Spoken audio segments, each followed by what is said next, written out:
time to get up for day 4. Let's go.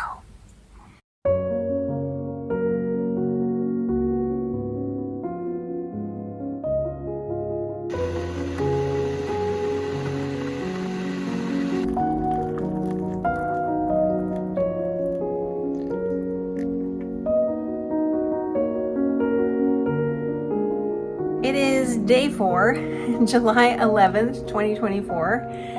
I am just getting going, and I guess I could have combed my hair before coming on here, but c'est la vie.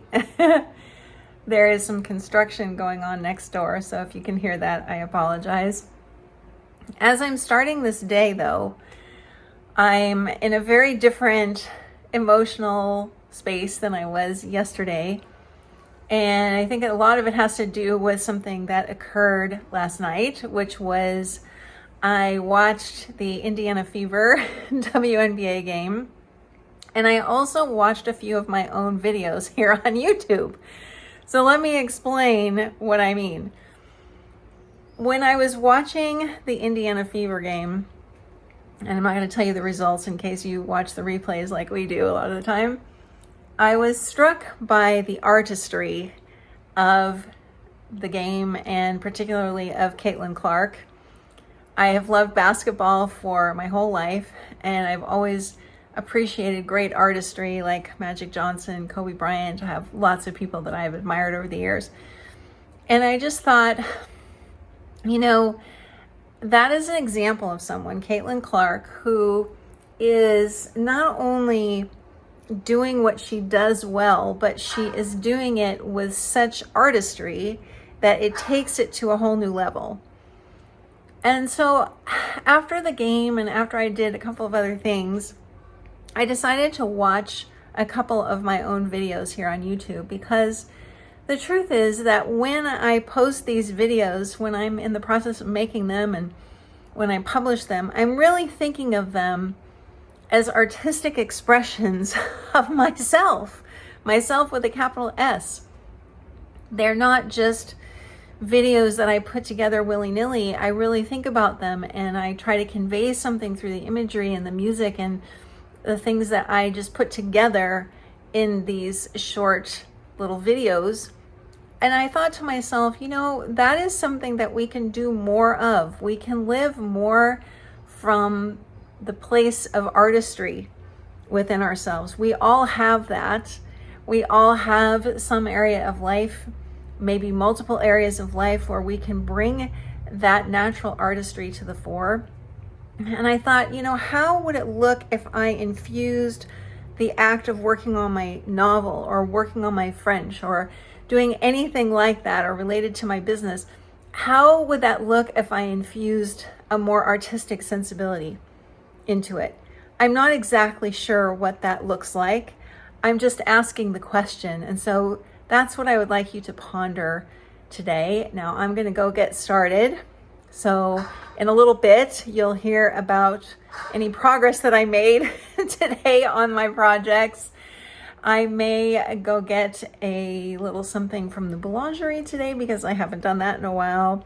So let's find out what Mary does and how she does.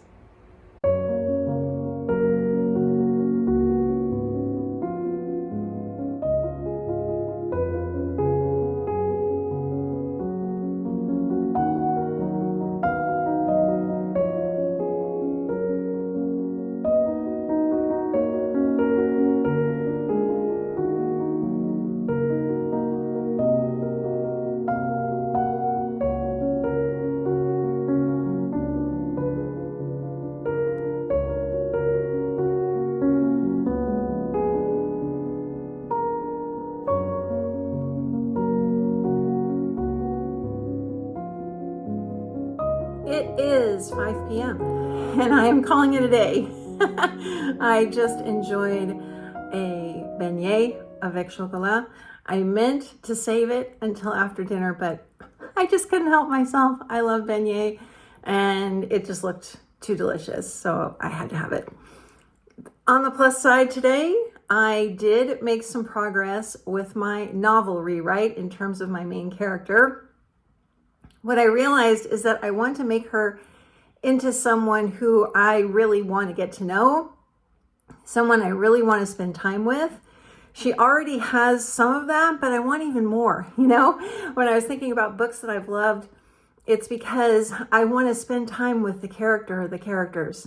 That's why I go back to them over and over and over again. That kind of simplified everything for me. On the French front, I had a short conversation with someone today in French. I also did some reading in French, so at least I got a few minutes in of practice, and then reflecting on this whole idea of art and making my life more like art and making the things that I produce more artistic. When I was out for a walk just now, going to the store, into the boulangerie, I had this strange thought of, I think I can make my life more like art just by noticing what's around me. And then I had this thought of, when I'm gone one day, I want to remember this. So I will see you tomorrow for another installment of 30 Days of Following My Dreams. Talk to you then.